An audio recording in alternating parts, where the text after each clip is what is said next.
W11. Today we are picking up with the rest of Acts.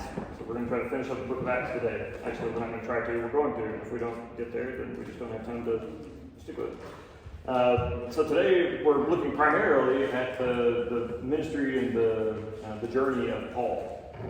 So we'll be starting with Acts chapter 13. So before we dive in there, though, I want to kind of remind you of a couple things that have happened to make sure that some of the things that we're going to look at today are in context and did you remember them. Last time we looked at the death of Stephen and how the death of Stephen started the persecution that ended up scattering Christians outside of Jerusalem, and they ended up going all over the place. And then there was Peter. Peter had this vision where he saw animals being lowered from heaven, and he was told to kill and eat, but they were unclean animals, and so he at first refused, and then God says, "Don't call anything unclean that I have called clean." And that led to Peter understanding that God was accepting the Gentiles, and that non-Jewish people were going to be accepted into this new thing God is doing with Jesus. And so Peter ends up going and preaching to this centurion and his family, and they receive the gospel and are baptized, and they receive the Holy Spirit just like the Jewish believers did. And so now Peter is fully convinced that the Gentiles are being included somehow in what God is planning. That Gentiles are welcome in this new thing. And then when the Christians, when the believers in Jerusalem are scattered out and they go to all these different towns and all these different cities, they end up carrying the gospel with them. In most places, they stick to preaching to only the Jewish people, and so very few Gentiles get included very early on. But in one city, Antioch, the believers that go there, the disciples that end up scattering to that place, share the gospel equally with the Jews and the Gentiles. And the Antioch becomes the first city where there's this kind of blended church from the very beginning. That from the get-go, there are Gentile believers and Jewish believers both there at the same time. And the church kind of grows up on both sides together. And so it's also there that the idea of them being, of Christians or of believers being this Jewish sect, a kind of a subdivision of Judaism, because it is so many Gentiles in the body and it's kind of evenly split between them, it doesn't make sense to call them Jews anymore. It doesn't make sense to just see them as a Jewish movement or a Jewish sect anymore.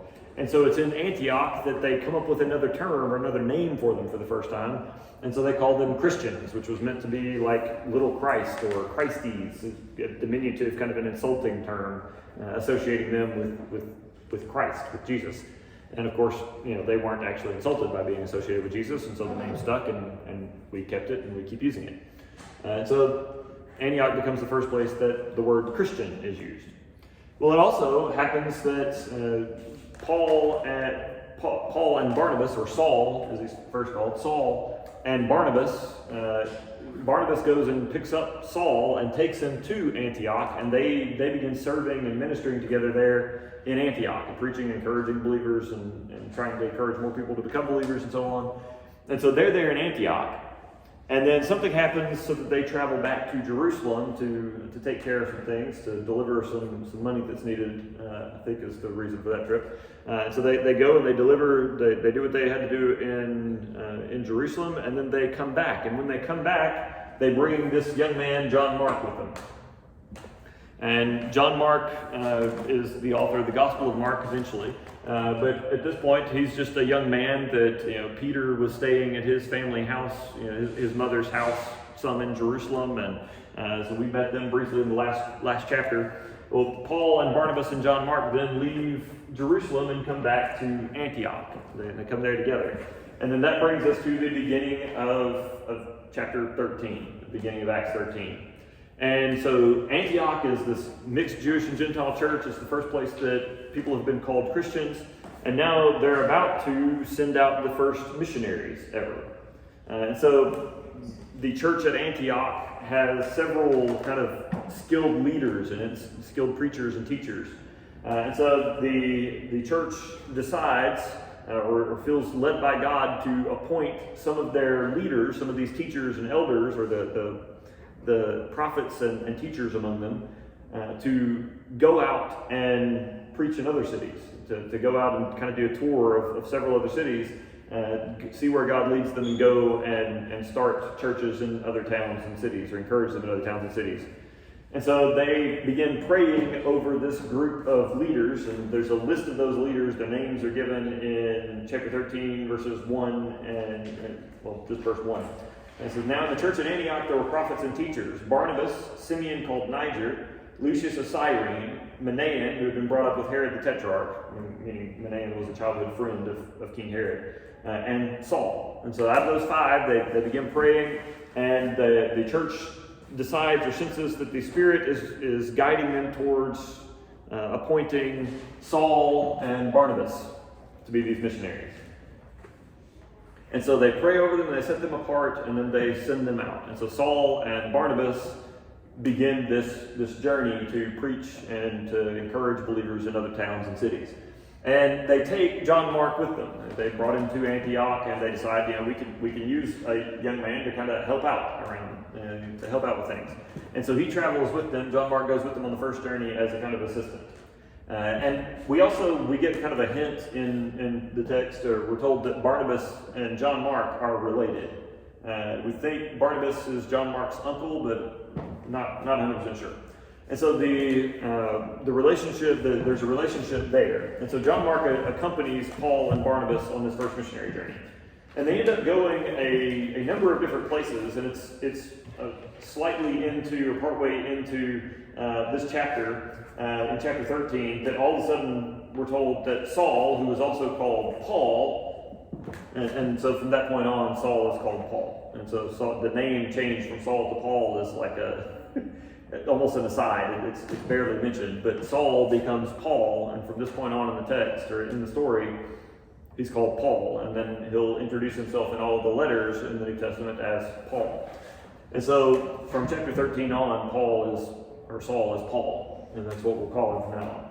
And so they travel, they end up going first, if you're like me, and like most people I think, it's really helpful to have a kind of visual image for all of their movements, because I'm going to give you some city names as we go, and those city names will just be kind of confusing probably, if you don't have any context for where they are.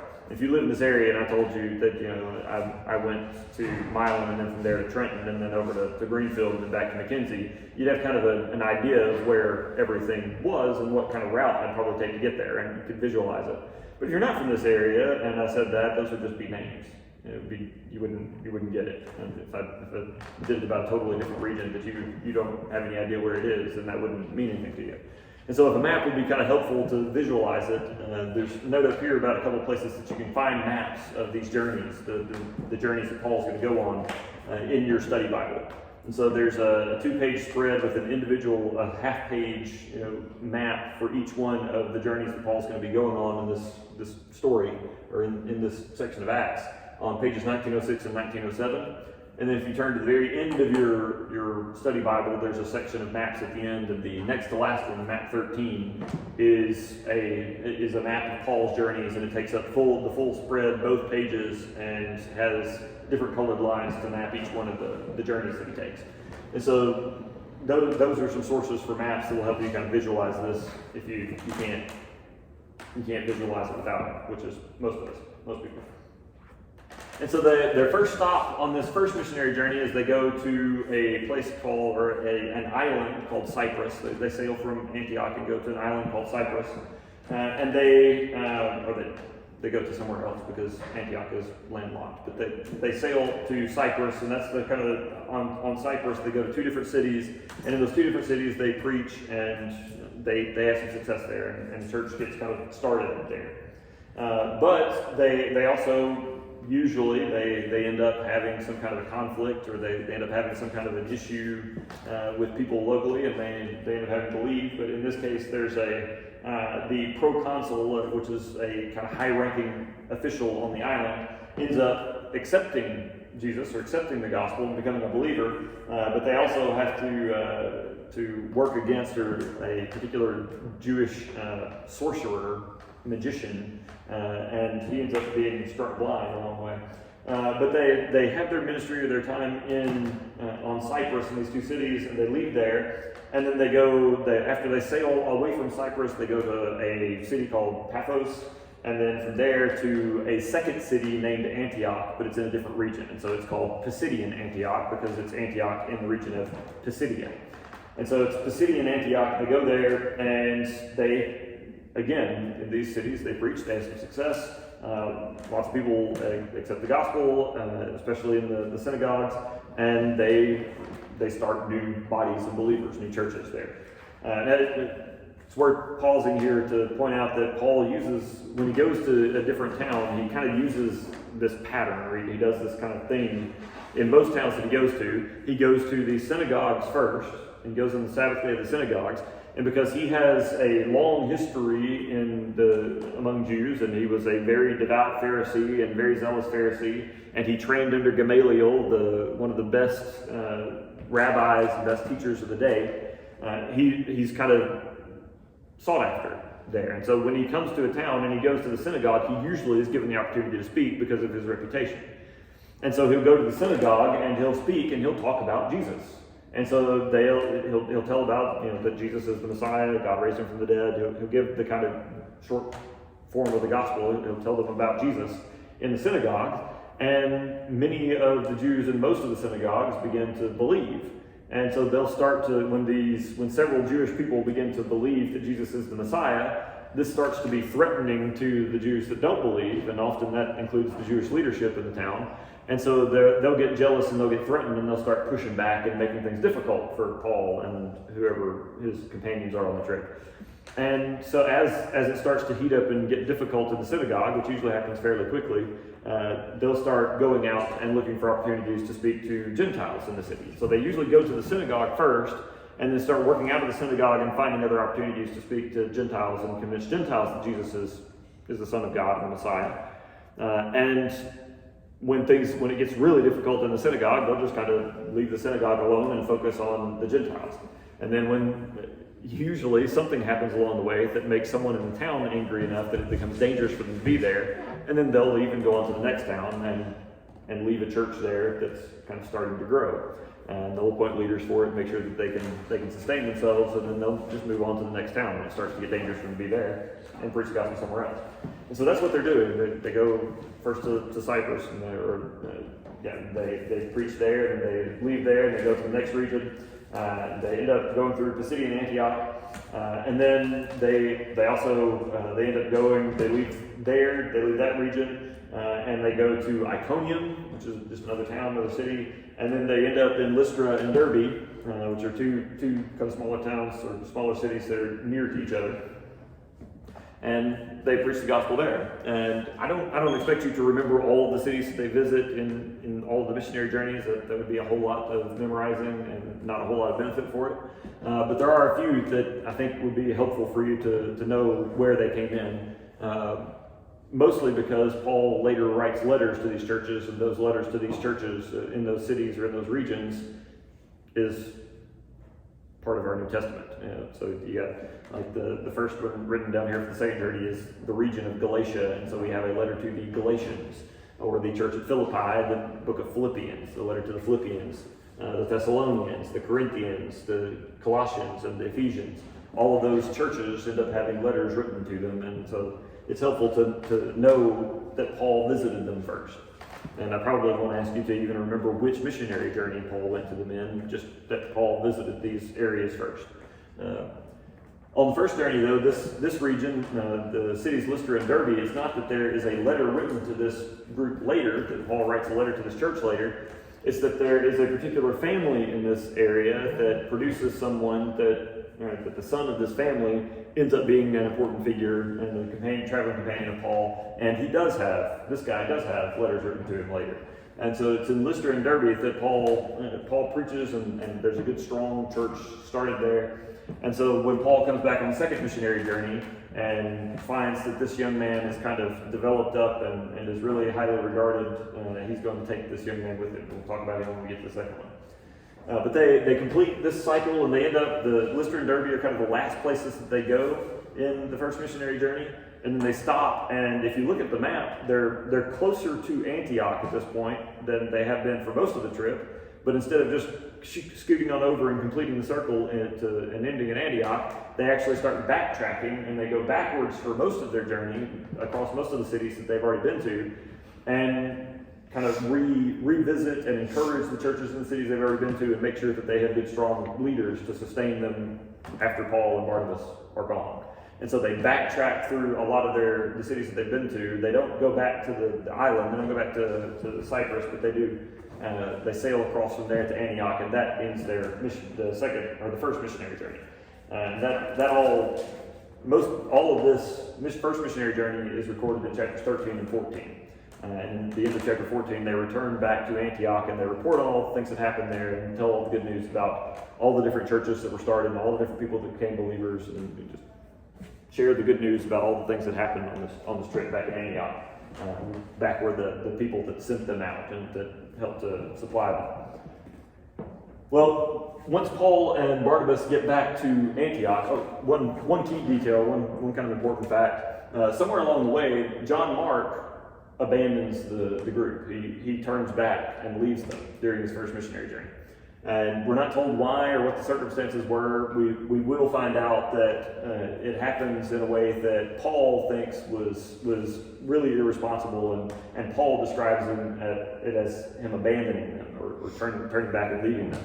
And Paul doesn't want John Mark to go on the second missionary journey. And he doesn't want John Mark with them. And that'll lead to a conflict that we'll talk about in a minute.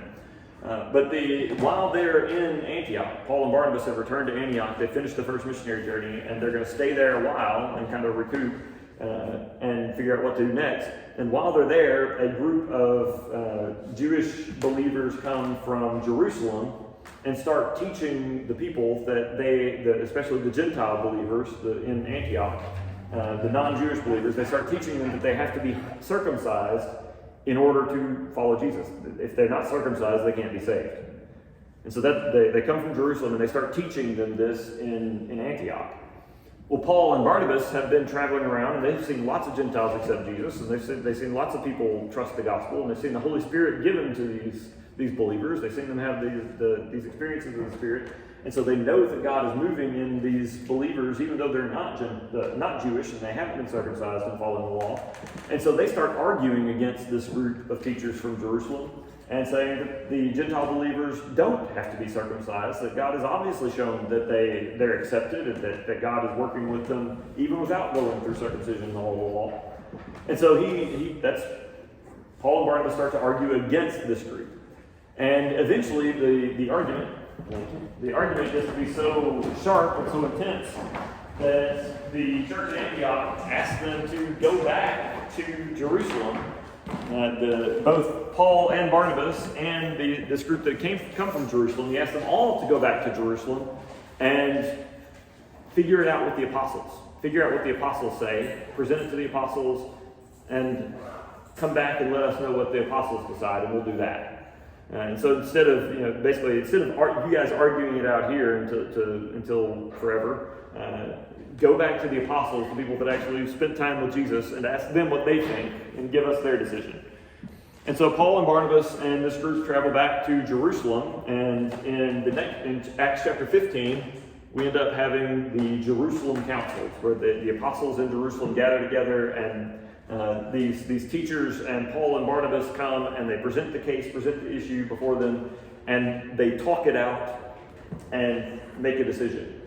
And so this is called the Jerusalem Council, and it's called the Jerusalem Council because they need to make a decision there. And then also, if you look later in church history, there's several other occasions where the church gathers together, representatives of the leadership of the church gather together from widely flung areas of the world, everywhere there are churches. They come together and they discuss some issue that's troubling the church at the time, and they make a decision, and those are all called councils. Probably the best known is the Council of Nicaea that happens in year 325, but this is the first kind of example of one of these, the leaders of the church get together to hear about a difficulty or a problem, a problem in their understanding or their theology, and then make a decision about what the right answer is, and then that kind of sets the standard for the whole church. And so in this case, this Jerusalem council, the issue in front of them is, do Gentiles have to be circumcised in order to really follow Jesus? Do they have to be circumcised in order to be saved by relationship with Jesus? And so if you're not familiar with circumcision, I think we've talked about it earlier in the semester, but just in case anybody's not familiar with circumcision, circumcision is a kind of minor surgical procedure where excess foreskin is cut off of a man's penis. And usually it's called circumcision because it's a circular incision all the way around the penis. Extra foreskin is cut off. And the reason that it was done is because God gave circumcision. He commanded Abraham to be circumcised and have his whole family, or all of the men in his household, circumcised as the sign of the covenant. And so circumcision became this mark, or this sign, that was kind of a sign of belonging or loyalty to the Jewish tradition. And it was commanded in the law. And so it was not only to the Jewish tradition, but loyalty to God. And so every Jewish man was supposed to be, or every Jewish baby was supposed to be circumcised on his 8th day of life. So 8 days after he's born, he's circumcised.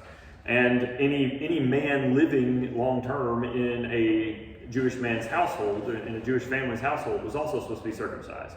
And so if you had a servant or slave that lived in your household, if they lived in your household, they had to be circumcised. Any of the men had to be circumcised. And so it was all Jewish men, and all those that lived with Jewish men, that lived in the household of Jewish men, had to be circumcised. And so ultimately this ends up, it's not just circumcision that we're talking about. As we'll see, when the matter is presented before the Jerusalem council, those that are presenting it say not only they must be circumcised, but they must be circumcised and keep the law of Moses, which basically means to do everything in the Old Testament that is commanded for Jewish people to do. All of the law, all the specific law that the Jews follow is contained pretty much in the first 5 books of the Old Testament, which is the law of Moses, the 5 books of Moses. And so when it says the law of Moses, it means basically all of the Jewish customs and all of the Jewish cleanliness laws, everything that is specifically Jewish, they're supposed to do. And so what the Jerusalem Council is actually supposed to answer, the question they're supposed to answer, is, do Gentile believers have to become Jewish in order to be believers, in order to really follow Jesus? Can Gentile believers be saved and really be followers of Jesus if they don't become Jewish first? And this problem, or this question, the Jerusalem Council is going to answer it. But even though they answer it, there's still going to be some opposition to it long term, and we're going to be dealing with this teaching and people that teach this for several books of the New Testament. Several of Paul's letters are also going to address it. And so there's a particular term that gets applied to this group of teachers, or this group of people that are teaching that you have to become Jewish in order to follow Jesus. And as part of that, you have to be circumcised and to follow the law and do all the cleanliness laws and to everything that is specifically Jewish, you have to do. Circumcision is usually the kind of flashpoint issue, the thing that is mentioned specifically, but it means the whole mass of Jewish law and Jewish custom. And this group is called the Judaizers, those that teach that you must be Jewish, or you have to become Jewish, or you must be Judaized, become Jewish, in order to follow Jesus. They're called the Judaizers. And we'll run into them several times. And so they present their case in Jerusalem. They present their case to the apostles that the Gentiles should have to become Jewish. They should be circumcised and follow the law. And if they don't, then they can't really follow Jesus. They won't really be saved. Well, the Judaizers present their case, and then there is a kind of period of debate and argument over it and trying to figure out what's right. And then Peter stands up and shares his account of the vision that he had, God lowering the sheep and the unclean animals and kill and eat, and ultimately don't call anything unclean that I have called clean. And that was God has done something with the Gentiles, and we're not supposed to think of them as unclean anymore. And then he tells about the Holy Spirit coming on them. And his conclusion is basically, we have seen God work with them, and God has poured out the Holy Spirit on them. And so we Jews, we who are Jewish, we haven't been able to follow the law. This is Peter's argument. We haven't been able to follow the law, and so why should we heap on them a burden that we haven't been able to bear? Why should we put on their backs a weight that we haven't been able to carry? And his conclusion, the kind of final word is, God has saved us Jews through Jesus by grace, and he has given it to us by grace. We've got this relationship by grace, not by our adherence to the law. And so why should they not also receive it by grace without adherence to the law? And so Peter argues basically it's all by grace anyway, and so the law isn't actually part of that equation. We were born into it, and so we keep following it. We should do it because that's what we were born to. We are under this covenant. But the Gentiles shouldn't. They shouldn't have to. And so Peter argues against it. And then James, the younger brother of Jesus, James has become a leader in the early church. He's kind of become a leader in Jerusalem. When most of the other apostles and believers left Jerusalem, James stayed behind. He kind of took up a leadership role. But this is not one of the disciples, James. This is James, the younger brother of Jesus, half-brother of Jesus. And so he stands up and basically he says, we've heard all this testimony, we've heard all that was said, and he basically recommends that the decision be that they not have to, that Gentile believers not have to become Jewish and not have to follow all the law in order to become believers. But instead that they send them because the Old Testament has been read in synagogues every Sabbath day for a long time in a lot of these cities. They're already sort of kind of familiar with it, and it's at least been heard, not totally unfamiliar. And so he does suggest there are a couple of regulations that they should follow. One is not to eat meat sacrificed to idols, and the other is not to commit sexual immorality. So not to eat meat that's been sacrificed to one of the pagan gods, because that would confuse the issue with the Christians and the new believers. And are they really worshiping only one God, or is this just one more figure, one more icon or god to lump into the Roman pantheon? If the new believers keep eating meat sacrificed to idols and doing these other things associated with pagan worship, then people are just going to think that Jesus is just another god, another idol to put on their hearth. So in order to keep that separate, they say don't eat meat sacrificed to idols. Don't eat any of the meat that's sacrificed to idols. And then the second regulation or second requirement they put is abstain from sexual immorality. Don't have sex with anybody that you're not married to. Don't have sex with anybody that's not your spouse. And so those two regulations, that's the only ones that they give them, and they write a letter to that effect and send it back with Paul and Barnabas and a guy named Silas and one other man that we don't really hear from after this, Barsabbas. He send them all back, and they go back to Antioch and report on the conclusion. Now, this is a very important kind of moment or turning point. Right? When I was talking about there's the four transitions or four big changes that happen in the book of Acts, one of them was the move from being thought of and considered a Jewish sect to having this kind of separate identity, that it is the church, not just a sect in Judaism. And this is the moment where the church is really fully defined separately from Judaism. Because if there is going to be a huge number of believers that don't practice Judaism, then it can't just be a sect of Judaism anymore. And this is the moment when Peter stands up and argues that all people, whether they're Jew or Gentile, all believers are saved by grace. He's saying that there's something other than the Jewish law that is the central pillar, the central thing that matters in Christianity. And so even though many Jewish believers are going to continue following the law and still do to this day, there's a group or there's actually a few groups of Jews that believe that Jesus is the Messiah. The biggest or best known is called Messianic Judaism, or Messianic Jews. To this day, there are still some believers in Jesus that follow the Old Testament, most of the Old Testament law, the customs of Judaism. But it's no longer a requirement. It's no longer a core part of following Jesus. And somebody that is not Jewish doesn't have to become Jewish in order to be a Christian. And this is the moment where that happens, that separation or that change in identity is formalized, is fully and formally recognized. And the centrality of grace as the central thing for becoming a believer, not adherence to the law, is also fully formalized. And so that's a Acts chapter 15, Jerusalem Council, that's a big moment, and you need to know that. And so they come back, they report in Antioch everything that happened at the Jerusalem Council, and towards the end of chapter 15, Paul and Barnabas begin discussing the possibility of going on a second missionary journey. They want to go back and revisit a lot of the places that they went to on the first journey and make sure that those churches are still doing well and things are still going well with them, encourage them, and then go to some other places too and see if they can kind of extend the circuit or extend the success that they had in the first missionary journey to a few new cities. But Paul doesn't think that John Mark needs to go. Because he abandoned him on the first journey, he doesn't trust him to stick with it this time, and so he's really opposed to John Mark going.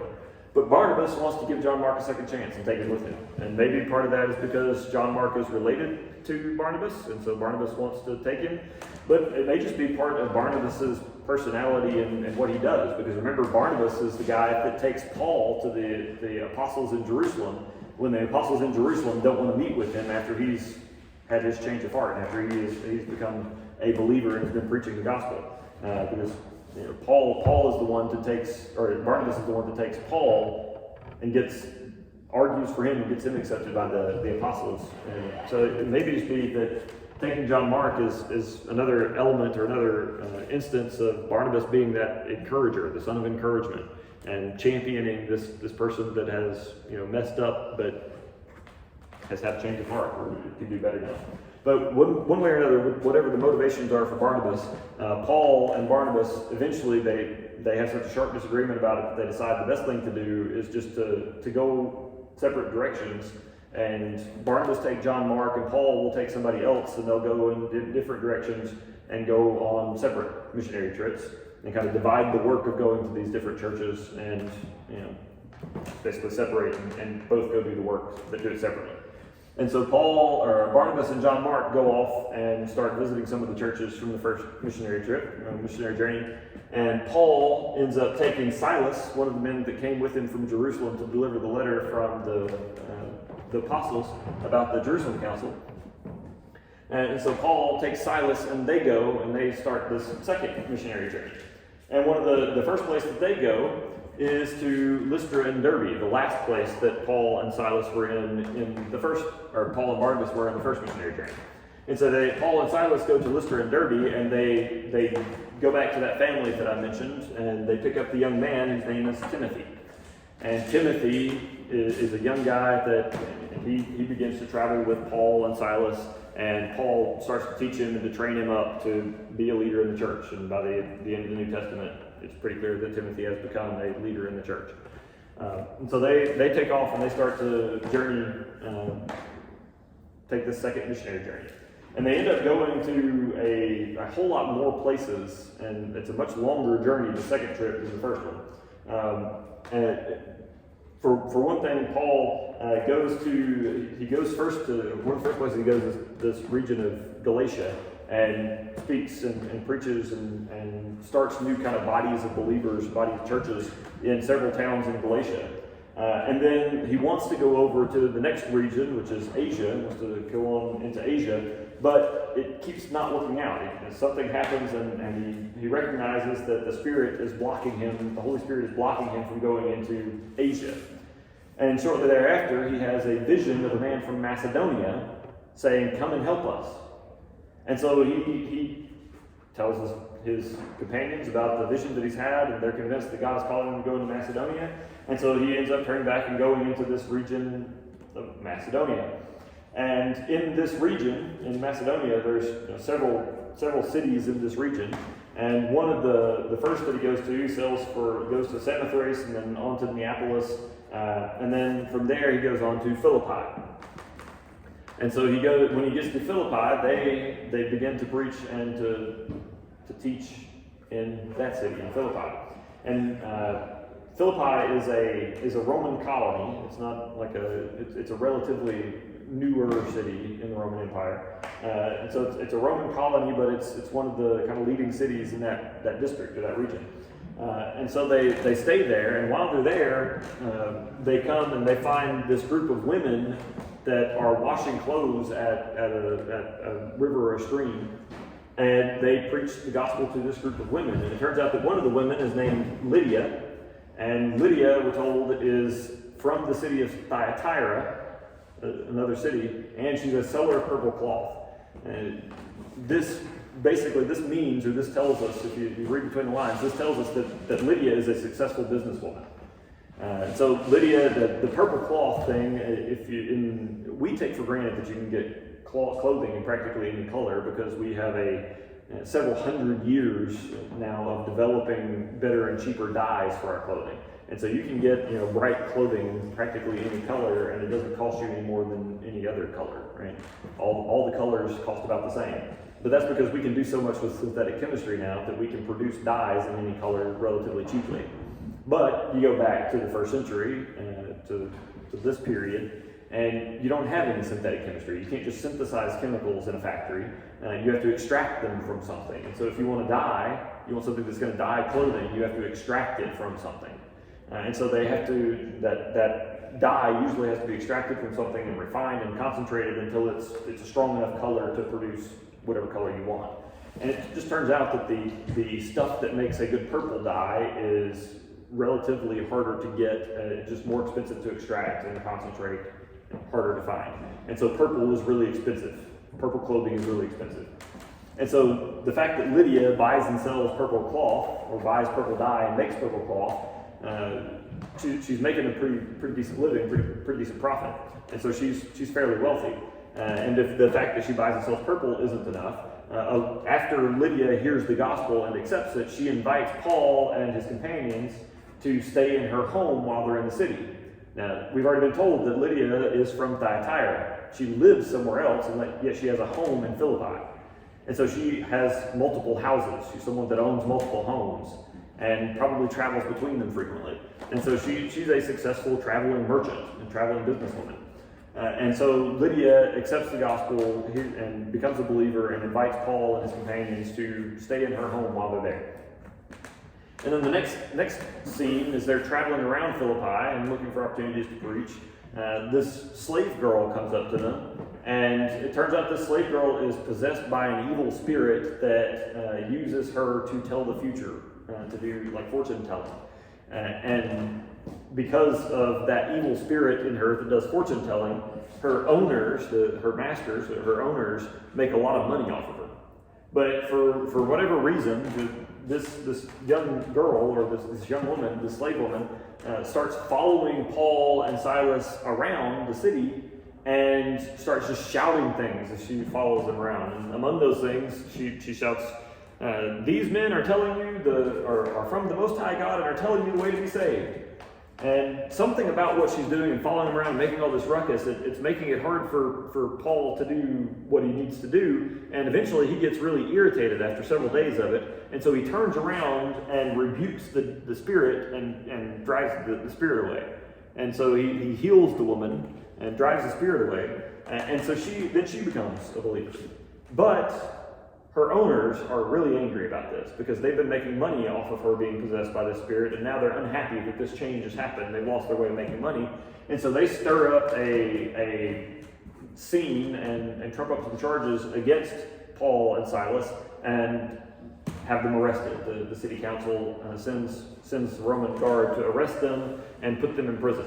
And so they take them, they arrest them, they put them in prison, they beat them along the way, and really mistreat them, and they also take them and put them in.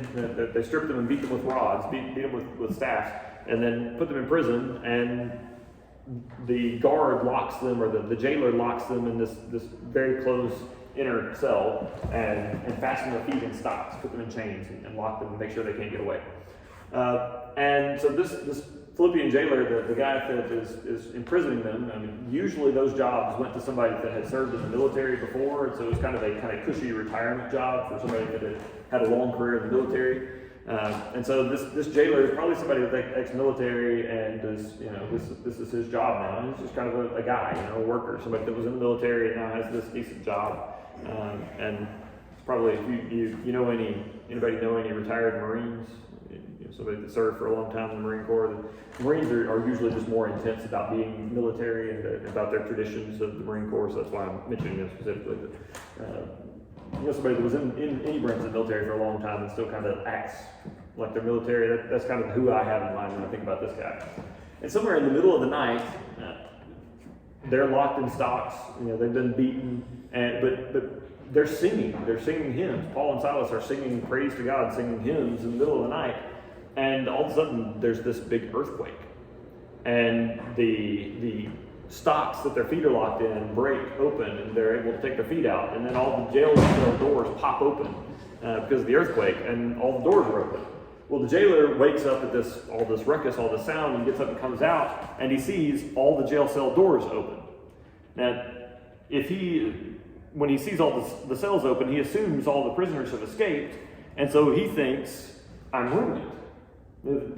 I have failed in my duty to keep these prisoners here, failed to keep them imprisoned, and so I'm going to be disgraced and probably executed for my failure.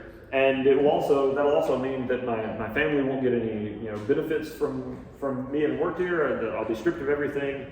And so, as a kind of last-ditch effort or attempt to salvage his honor and to make sure that maybe his family won't be cut off from his stipend, he takes his sword and intends to fall on it and kill himself.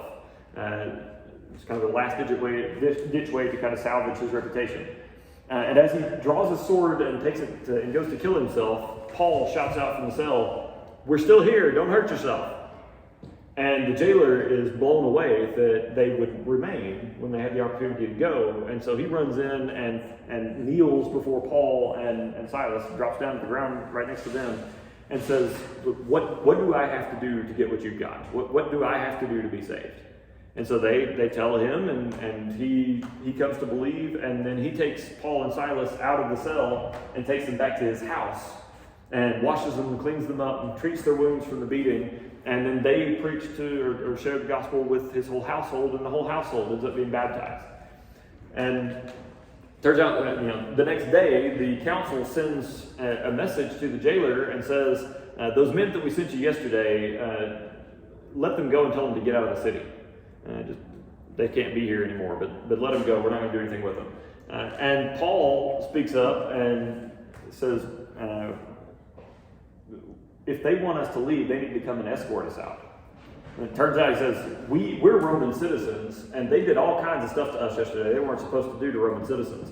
And so if they want us to leave, they're not going to do this under the radar and have us bail out quietly. They got to come and take us out and lead us out of the city. And this whole Roman citizen thing needs a little explanation. You weren't automatically, if you were born in the Roman Empire, you didn't automatically become a Roman citizen.